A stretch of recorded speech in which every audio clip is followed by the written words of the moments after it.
The NFT market is projected to double by October as trading volume surges. So, are NFT collectibles actually securities? Akon is selling an NFT featuring DNA art. Andy Warhol is getting another 15 minutes of fame posthumously. And does Instagram have their eyes on NFTs? Would it be called NFTstagram? The crypto markets may be up and down, but the NFT world soldiers forth with more creators entering the space. Thanks for making us a top 100 technology show. We hope to continue providing value for you on this Nifty News episode number 60 of the Nifty Show. Looking into the future, what do we see? It's lined with digital collectibles, we call them NFTs. Games, trading cards, digital art, and those crypto kitties. Travis and Joel are the hosts, you'll know. Travis and Joel say this won't blow. They're locked and loaded, so ready, set, go. It's the Nifty, really kind of spiffy. The Nifty Show. Looking into the future, what do we see? It's lined with digital collectibles, we call them NFTs. Hi, Travis. Hello, welcome to the show. I don't know what this is. Kind of like a demonic Kermit the Frog. Hi-ho, NFT. It is kind of like a demonic Kermit the Frog. Welcome to the Nifty Show, folks. We thank you for tuning in. The show where we talk about NFTs. We're actually the very first show to talk about NFTs, and we're coming up on our 1-year anniversary here soon, Sir Lord Joel. Amazing. We started it because the same reason we started Bad Crypto, kind of, right? We were having these crypto conversations so often, and we're like, why don't we do a show? Let's, just bring those conversations public and talk to cool people. We'll get super connected. It'll be great fun. We'll probably make money. And of course that happened. And then we started talking about NFTs all the time. We started making them. We're like, you know what? This is so fun. Let's talk to cool people in the NFT space. And the Nifty Show was borneth. And here we areth todayeth on episode number 60th with a lithith. And they actually kind of parallel one another because, when we started Bad Crypto, there was a project that we were going to be working on around, content and verifying content and verifying the bias. It was a thing called Deep Sea. And we're like, oh, having a podcast to promote that would be a great idea. Well, then we decided we were going to do Blockchain Heroes. And we're like, oh, well, we're going to need an avenue to promote it too and talk about it and the other cool stuff. So it's kind of like, there's a cool little parallel behind each show that we launched. Well, the place we like to start with the Nifty News episode of the Nifty Show is on CoinGecko.com. And so for those of you listening to the show, you can imagine the visuals, but if you want to actually see the visuals, then you can go to nifty.show/YouTube, where all of the episodes are posted along with all the visuals. So time stamping this on May the 25th, 2021, it is 1:37 p.m. Eastern time. The entire crypto market cap still taking a big hit from the dive over the past week, $1.6 trillion. The NFT market cap is $15 billion. Theta Network lost about half of its value since its top. It's at 649. Everything's lost value, right? There's just no denying that. Chili's, Engine, Decentraland, Flow, Ecomi, took a hit, probably not as big as the others. Bakery Swap, Wax is sitting at 14.5 cents, which is just absolutely criminal. And then you've got Axes at 389, Alien World 17 cents, down from look at the hit it took, 51% in the last 7 days. Ouch! The aliens are attacking. Yeah, and I'm looking at these right here. Just take a look at Flow. I've not seen Flow this low for forever. Since Yeah, well, so it came out, and if you look at the chart on Flow, it came out, well, they did an ICO on it, which we've lamented many times, how they came out and did a 10-cent ICO, but you couldn't participate in it if you're a U.S. citizen, so we didn't get to participate in it because of the bastards. But not Flow. They weren't the bastards. There's people in the governments that are the bastards. But then it came out and it was like $5, then immediately $7, and then $10, and then boom, boom, boom, boom, boom, boom, boom. It's been sitting around $30 for the longest time. this thing took a pretty substantial hit down to $14.31. I'm actually kind of surprised to see that. We've seen Ecomi sort of continue to drop. As you mentioned, Wax dropping down to less than 15 cents. Like what? Like this has a market cap of $231 million. Are you serious? And like Bakery Swap has like 3x the value. Like it just doesn't make sense sometimes. Like sometimes Engine still at $1 billion. There's no reason with Wax and like Robotech and Street Fighter, Capcom, and all these other things that are popping up on Wax, why Wax shouldn't be up there in the top 3, blockchain NFT platforms in price. It should totally be $1 billion coin. I don't understand. Do we sound a little butthurt? You know what? I am a little butthurt, but I'm using these baby wipes now, so it's helping. So let's take a look at some of the lead stories this week. According to Cointelegraph, that has incidentally started a Nifty News segment. Where did you see that, Travis? You told me about it, but I don't see. I was using a platform called BuzzSumo, and I pulled it up and typed in NFTs and Nifty, and then there's a segment actually by Sam who writes the Nifty News each week. There you go. NFT market projected to double by October. So they're saying it could rise to 125 million in July and 172 million by October for the trading volumes. That's still nothing. No, it's not anywhere near what it's going to be. No, this is like, NFTs. You could, what we like to do with crypto is kind of compare it to the .com, world. Like, where is it in the internet world? So we can compare NFTs to where we are in Bitcoin and cryptocurrency years. And I would say NFTs are like 2014, maybe 2014. Maybe. Well, that's still, the total marketplace, the total trading volume is not $100 million yet. So that seems kind of low. I do know that number doesn't seem very accurate to me, because I know that there's been all kinds of trading volumes way higher than that on NBA Top Shot alone. So I don't know exactly what they're pulling their data on, because there's been a ridiculous amount. There was like one day where, in February or March, where NBA Top Shots did almost $100 million in one day. So this is it right here. These numbers aren't correct. Invez, an online investing news and education platform. This is their forecast. I don't know where they're getting it, but here's what I really don't understand. Being a person who reads and also writes, how do you do journalisming and have typos in your articles, especially related to the name of your own publication? Cointelegraph. What is Cointelegraph? Come on, guys. I mean, this is actually the publication. They've typoed their own name in this article. Wow. So go to cointelegraph.com for the latest in your crypto news. Yeah, and there's that one that Beeple sale was for $69 million by itself. Like, come on. Like, these numbers are off, like big time. Like, these numbers don't even make sense to me.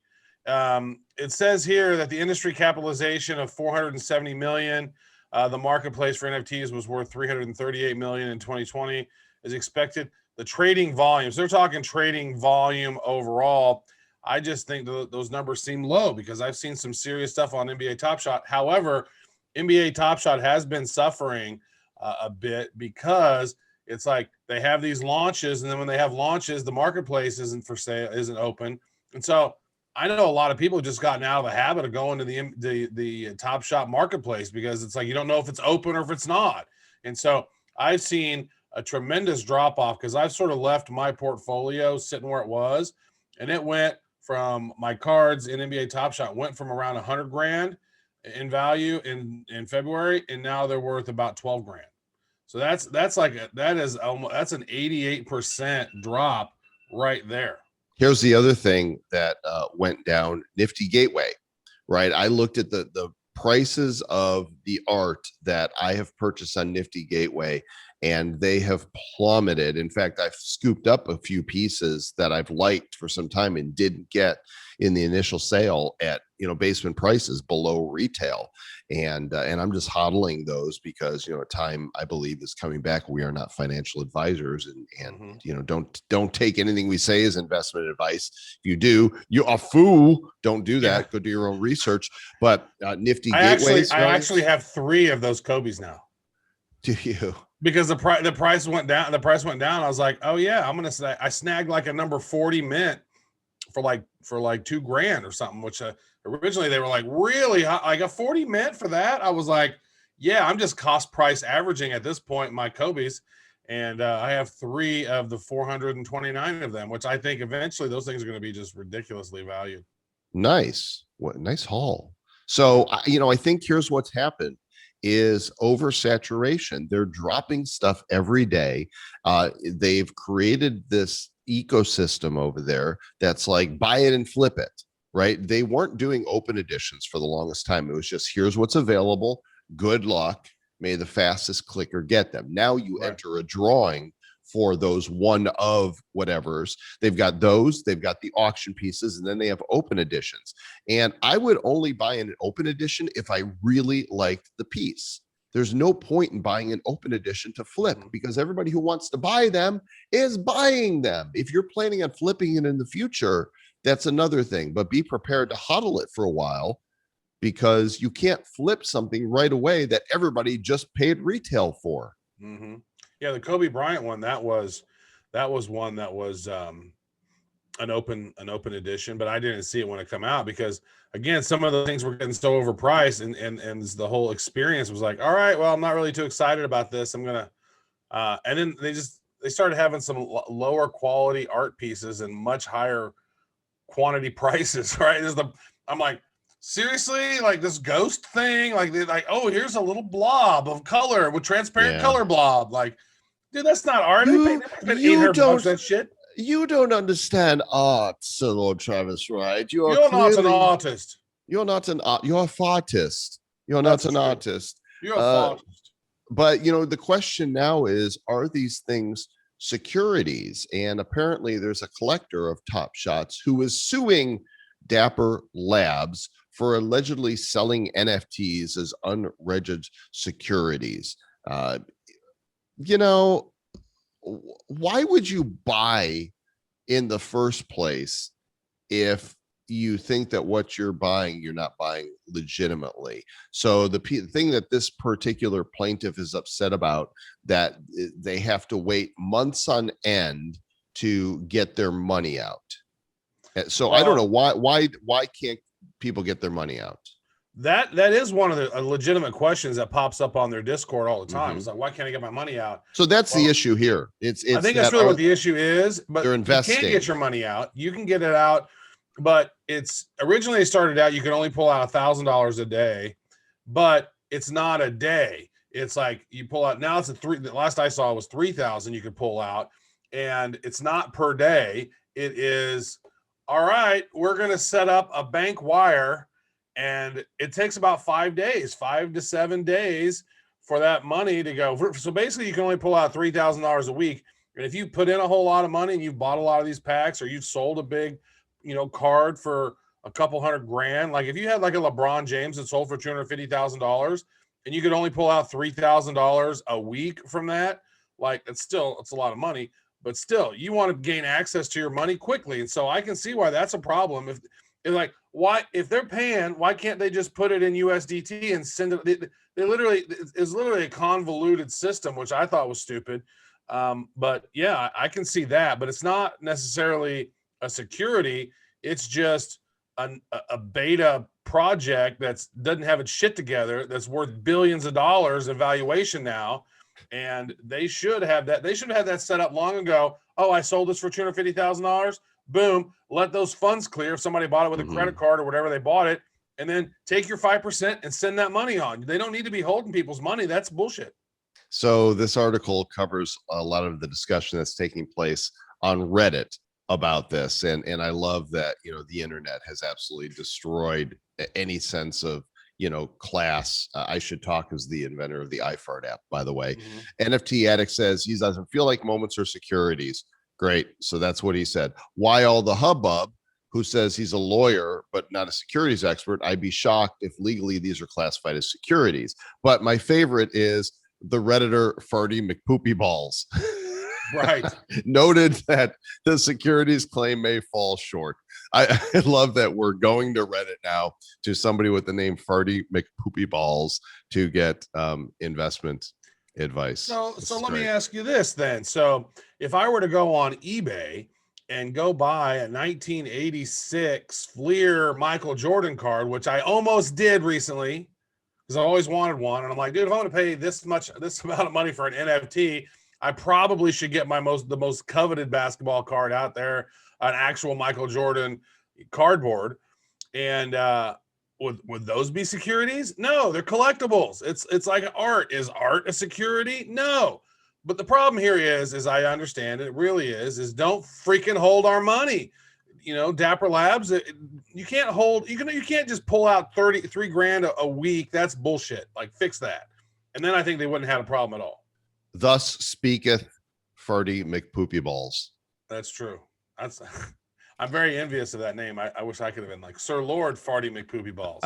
That's what he could do if he gets some land in Scotland. His Royal Highness Sir Lord Farty McPoopy Balls. And that is why we're a top 100 technology show, ladies and gentlemen. Right, because we reference things off of Reddit and stuff. Yes. I'm going to get myself a nice cold one. Oh, yeah. Victoria Brewery is crafting its own Ute NFT, it says here on this article. Another freaking typo. What the on NFT radar? On a headline. NIQE. Yeah, nice. Unite. But there's a Victoria Brewery. They did it a couple of times. Look, they did it again. Eunuch, a crafts eunuch. Maybe it has no balls. It's a eunuch. So there's an NFT beer, and the winning bidder is going to get receives 250 exclusive NFT IPA cans. So not only are you going to get a digital thing, but you're actually going to get your own physical. So I guess non-fungible physical. What is the term that's called? Physical and digital. Digital physical. I don't know. I just know it's Unite. Fidgetal. That's digital. What's the word. It's Unite. That's all that matters to me. Yeah. And why must everybody reference Beeple? Honestly, it's such an outlier that this one piece sold for $69 million, but everybody has to mention it. And frankly, I'm getting tired of it. Hey, Joel, did you know that Beeple sold an NFT for almost $69 million? Almost over $69 million. It's pretty impressive, huh? Let's put it on every podcast story that we talk about. I love that idea. You know what his Reddit username is? It's Farty McFarty Beeples. That's great. I think this is cool. So this is not just an NFT. This is an NFT with a fidgetal can. So you actually get the digital aspect, and then I guess you get a real can sent to you as well.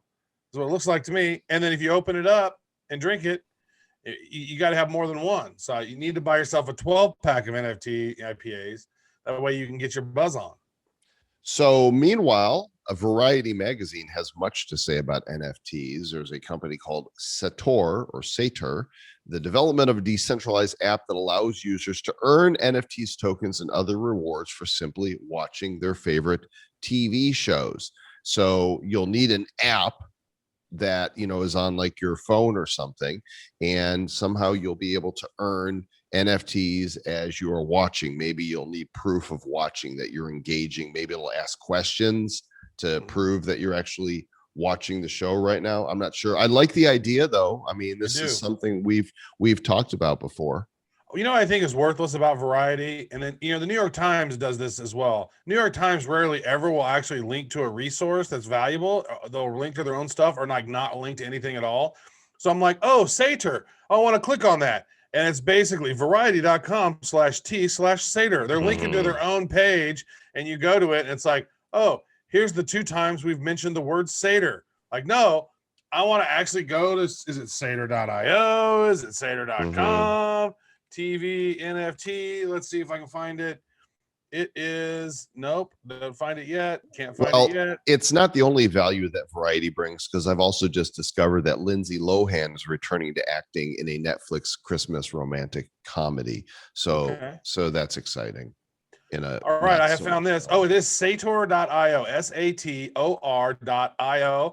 And there's another article right here that I'll go ahead and share here if you don't mind, Sir Lord Joel Com. I share?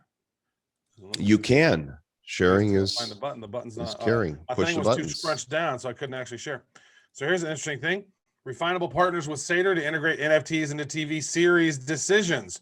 So this is another project. Refinable is partnering with Sator to be able to do some of this here. And they launched their Binance Smart Chain-based NFT platform, Refinable did. And they're teaming up with Sator to use NFTs and fine token holders, which is the token, I guess, for Refinable. And they're going to do different things with the Sator active TV shows. So this economy, be able to open this stuff up here. This is actually a cool use case for NFTs. Watch the show. Imagine if you're watching something like on Hulu or on Netflix and you're like, all right, you're one of the first, 500 people to watch this, claim your NFT. Like, I think we're going to start seeing a whole lot more things like that. There's a lot of brands that are starting to do more things with NFTs and TV shows and movies and all kinds of things with this. Joel, this kind of stuff is exciting to me. I think we're really on the edge of, just NFTs blowing up. People know what NFTs are now, but it's just going to be a regular thing. Like, oh, scan this QR code on this show, and boop, you get to claim your NFT. Like, that's going to happen. Like, we're not far away from this stuff. No, it's right on our doorstep. You are correct, good sir, Lord Travis Person. I'm gonna copy that and put that in the show notes so you guys can see it. Well, there you go. That'll be in there as well. Okay, we've talked about Akon on Bad Crypto. In fact, we've had Akon on Bad Crypto, and now there's a story here on Cointelegraph that's he is selling historic DNA art as an NFT in collaboration with the Oasis Network. Let's see what this is. So basically, they are auctioning off an NFT that's going to contain a high-res artistic representation of the genetic data of Professor George Church, a renowned biology researcher and the first human to have their genome sequenced. Oasis Labs is storing the metadata, and if you want to buy it, you can receive a 30x whole genome sequencing of their own DNA as well. So there you go, DNA NFT. Wow. They don't show the artwork. I'd really like to see what that looks like. And I wonder if the genome project, the Nebula Genomics that they're talking about here, I wonder if that is a blockchain related privacy kind of a thing. Because I really would like to see my DNA. I'd like to see, I'd like to go and do my ancestor thing, but it's like, I don't necessarily want to, because of the privacy issues of that. And it's like, like Ancestry, I think is owned, somebody corrupt bought them, and then like 20 do that. But then I was like, wait a second, the co-founder of Google's that means someday Google's getting all my DNA. So I don't necessarily want that. Right. It's like, but it would be great to know, like, oh, you have a proclivity for this. And so you might want to change some of this, Travis. And be like, oh, that'd be good to know. But the privacy aspect of it kind of creeps me out. I can tell you what you have a proclivity for without your DNA. It's like pizza? Yeah. Tacos? That's true. Is your DNA actually tell you that? I have found this is working well for me, is doing the 16-8 intermittent fasting. It's like, what you do is you pick an 8-hour window that you eat, and then you don't eat outside of that window, and then that gives your body 16 hours to sort of heal itself and digest everything. And because if you're eating all the time, which is like my problem is, like, I don't normally eat a lot of food, but it's like I'll normally eat like a big lunch, and then I don't eat anything for like 10 or 12 hours, and then I eat something before I go to bed. So it's like basically I'm having this weird cycle. It's like, and I've noticed that if I just eat in a smaller time window, I can eat the same stuff, but it's like I tend to lose weight. So I'm actually, from my all-time high, I'm down about 30 pounds. But since I started doing this 16-8, I'm down about 12 pounds. So you're kind of like the crypto markets. You're off your all-time high right now. Yeah, Travis Waits goes up, Travis Waits goes down. Travis is bullish right now on pizza. Travis is always bullish on burritos. For sure. And a little Chipotle. It's true. There's no Chipotle in Puerto Rico, but I'm actually back in the States this week, and I'll be back down soon, tomorrow. Next week. Let's talk about sports on decrypt.co, which hopefully there's no typos today. Major League Soccer is launching its first NFTs. So basically, there's going to be 4 pieces created and auctioned off on Friday as there's a big tournament going on between the Portland Timbers and the LA Galaxy and the Seattle Sounders and Atlanta United. And so these 4 pieces are related to these 2 games. I like that it's very timely. And I think this is going to be important. You know, in the sports arena, we've got the collectibles that, you know, are part of history, right? Like NBA Top Shot moments. And we've got MLB on wax, which are baseball cards, right? That memorialize players. But to create event-based NFTs, I find more interesting than both of those. Yeah, let me show you something here real quick. Travis is going to go get something from his shelf. There he goes. You can see as he goes, it's very exciting. And now he's bringing it forward. It is a Super Bowl poster from the Chiefs. Yeah. So 2 years ago, it was the Chiefs' 60th. It was the Chiefs' 60th anniversary, right? And they ended up going to the Super Bowl, and they won the Super Bowl. And last time they'd won a Super Bowl was 50 years before. But what was cool about their 60th season was every game they had a different artist create a really cool poster, and you could go to the clubhouse, the NFL store there, the clubhouse, whatever it's called, and you could go pick them up during the week. And then maybe there was still some available during the game, but they had a whole series of these awesome things. And so imagine if they have the physicals and then they also had digital ones that were NFTs. They should totally do like this. These things are so freaking cool. Like that's just a great memory from that thing. And they did one from all the playoff games and all the home games. They didn't do any for the away games, but I just thought that was so cool.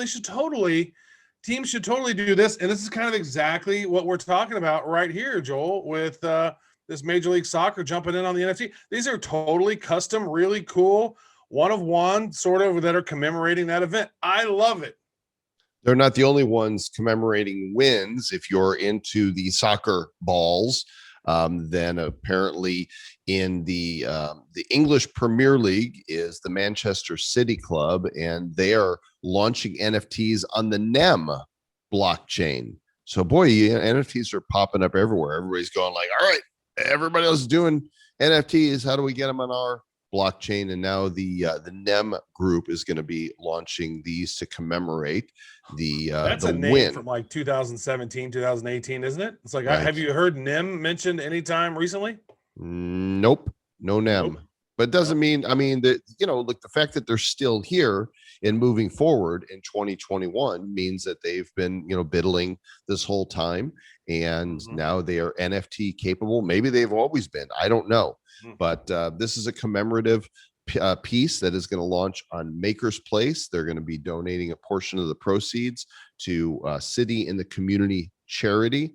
And this gives their fans an opportunity to own a piece of history. I do like it. Cool deal. Manchester City, their club there, they love it. They're big out there in the UK. I tell you what, soccer over there, immense. Football, goal. It's football, man, mate. The hooligans.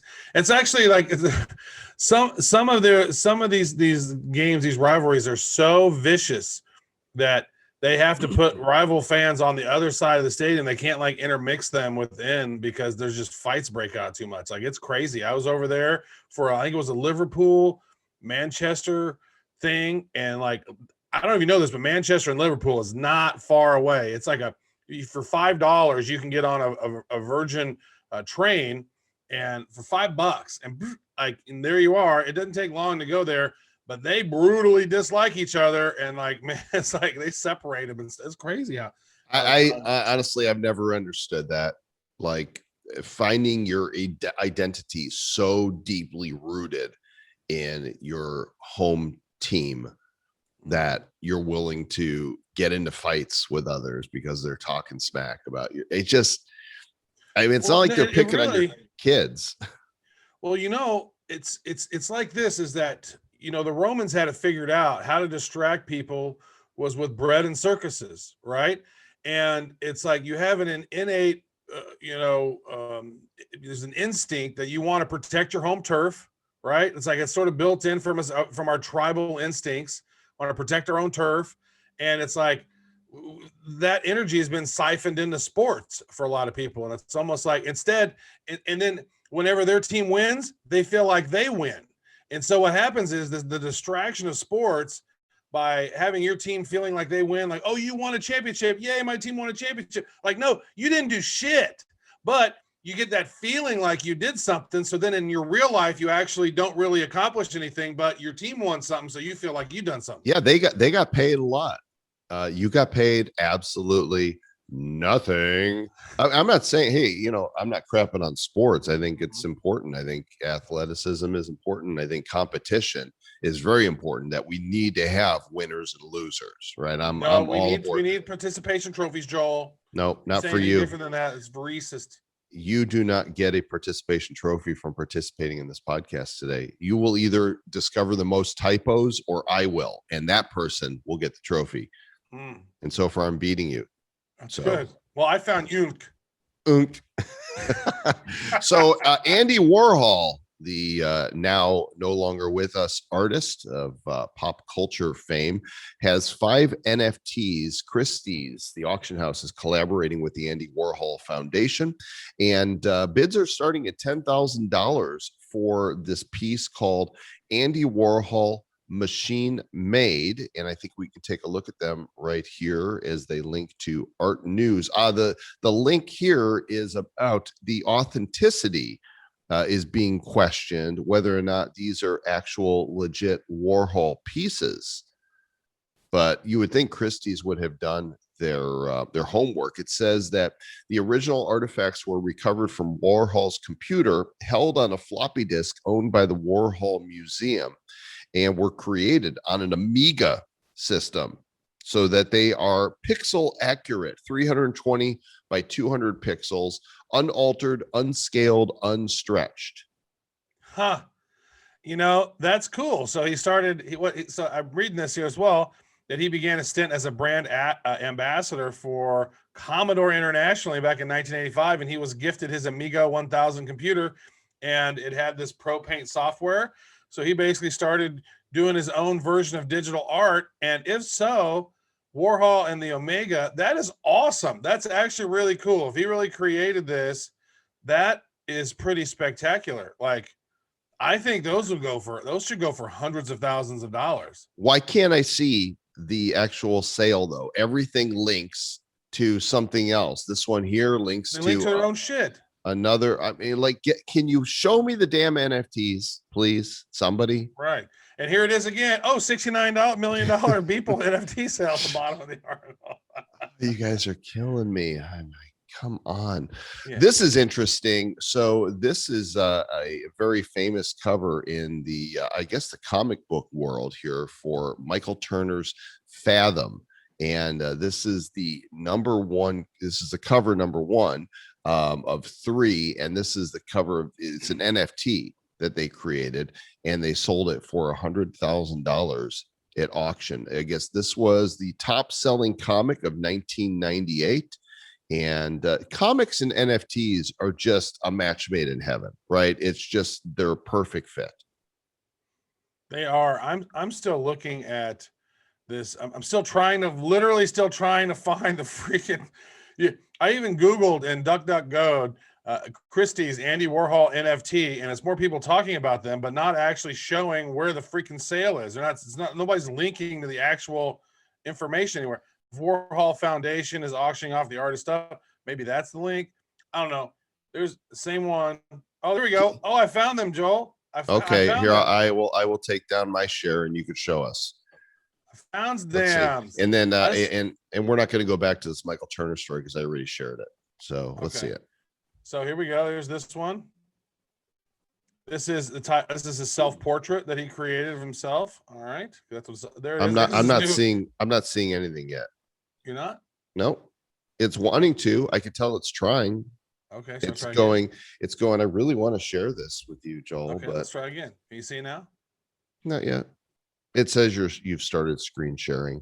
This makes for really great podcasting, by the way, guys. So there it is. There's the soup. Okay.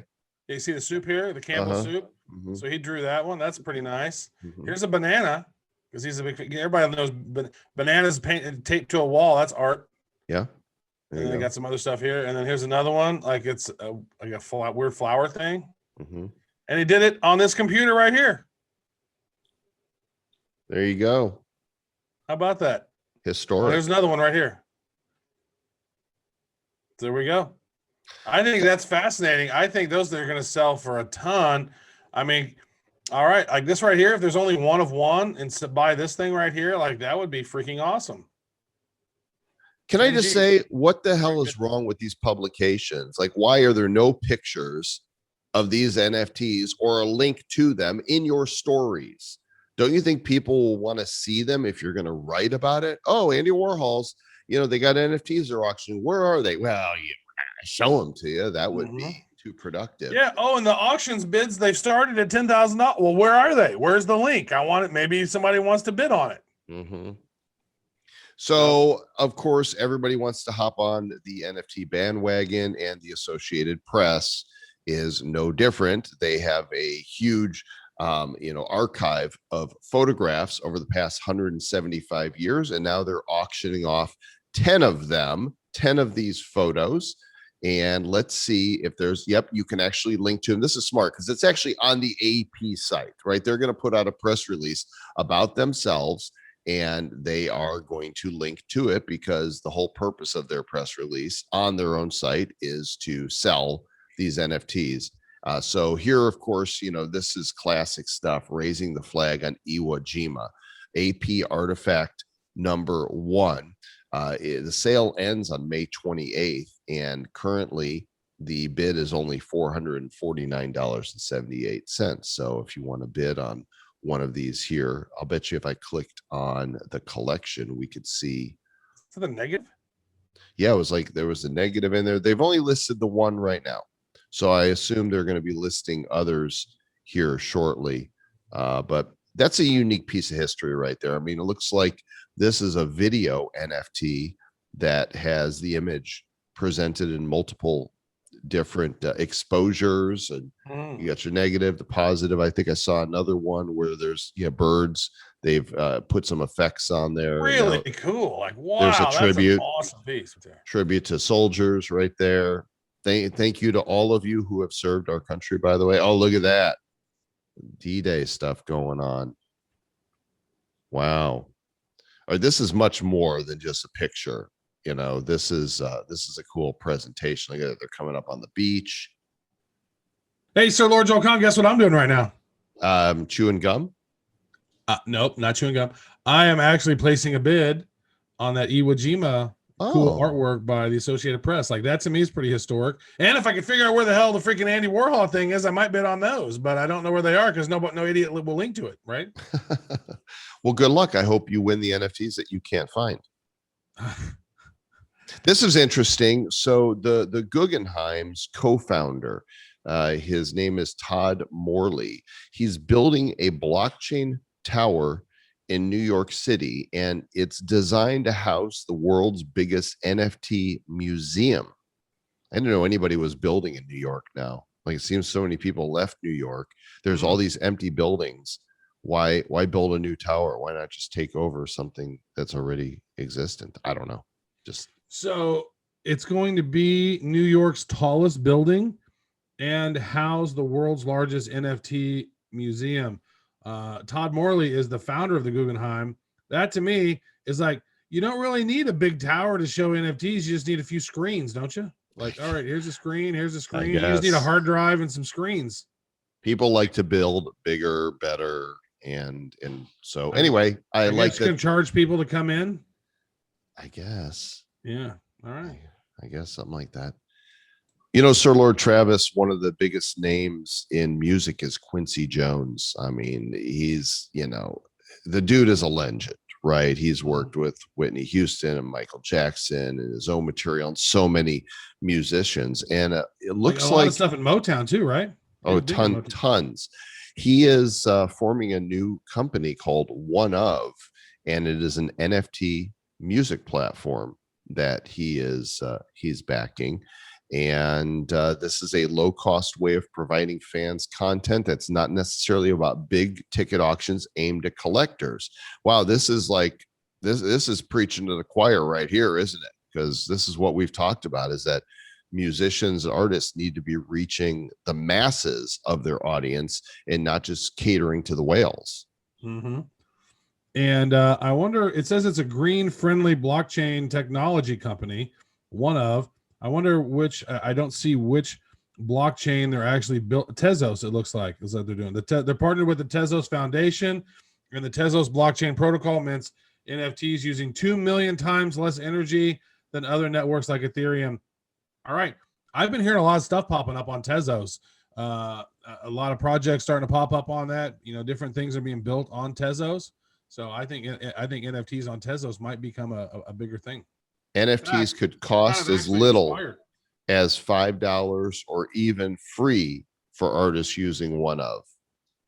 And they started with 63 million in seed money. Are you going to go buy some Tezos now? Is that what you're doing? I'm looking at the price of Tezos right now to see what's happened. Oh, it's down 42% in the last 2 weeks. Market cap of around 3 million. Wait a second. So the market cap on this thing is about half of what Theta is. I guess Theta is about 6 billion now, right? So that's good. It's about 3 billion market cap, and it's been as high as much higher than that. So, which is a technical term. There you go. All right, let's talk. It's almost $8 actually, and now it's $3.60. Okay. TheNifty.com. We need to bookmark this one. This site here looks like they're covering NFTs. Instagram actively exploring NFT offering. So I don't know exactly what it means that they're going to do with them, but it says this tweet from Sean Williams says they're building an NFT platform and they're reaching out to upcoming artists in the NFT space to help them build it. So I don't know what that's going to look like yet. Yeah, I don't know who Sean Williams is. I don't know who Sean Williams knows. I don't know what that means, but Joel and I have been talking about that. We coined NFTstagram a long time ago, because why would different artists want to, always be putting their stuff up on Instagram for free just for likes, when instead you could create a limited number of those, say 21 or 100 or 1,000 of them, and just sell those NFTs to your fans. It'd be a great way to sell NFTs with your social token, right? So if you could combine a social token with sort of an NFTstagram kind of an idea, that would be a big baller ass platform. And it looks like Instagram is going to try just to come on in, and then think about what that will do for mainstream adoption of NFTs. Then if they get in on it. This is a message, it looks like, to this Sean person from Instagram, right? Saying, thanks for chatting with me this week. We'd love to move forward and have you a part of our discussion for Commune, a virtual creator event for visual artists and a discussion on crypto art. So this is where, they're having him sign an NDA where they believe they're moving forward. So it's literally going on. It literally starts in 21 minutes from now. Well, not now. Check the Zoom out. I want to join. Because people will be listening to this after it's already happened. It's true. So, timestamp. NFTs so hot, so is their effect on the Earth's climate. Blah, blah, blah. Like, we haven't heard this before. Only if you're using Ethereum. Okay. Only if you're using Ethereum. Only if you're using Ethereum. Use a side chain, not a big deal. Use Wax, use EOS, not a big deal. Eco-friendly, and leave it to Wired to hype it up and try to make people afraid. So they go out there and they boycott NFTs. Get everybody all freaked out. I'm not freaked out at all. Goldfish. Like that. Goldfish and Red Hots, free NFTs. NFT Radar here popping this story out. It looks like are they doing a collab? Oh, they are. They're doing a collaboration for a spicy version of the goldfish cracker added with Frank's Red Hot. You know, I like Frank's Red Hot. I don't like sriracha as much. I don't like the sriracha sauce much at all. But Frank's Red Hot's pretty good, and so they're going to be making some goldfish crackers, and they're going to create some NFTs collaborating putting it together. It's good. Get it Commemorating the collaboration is what I meant to say. Get it while it's hot. And by the way, if you want to see the links to these stories that we are seeing for the first time in many cases, as you follow along, go to nifty.show/60 and you can check out these stories for yourself. Last week, Travis, on Nifty News, we covered that the meme Charlie Bit My Finger was going to be released as an NFT and removed from YouTube permanently. Guess what? It sold for over $750,000, and the video is going to be deleted soon. But wow, that's the biggest meme sale, I believe, to date.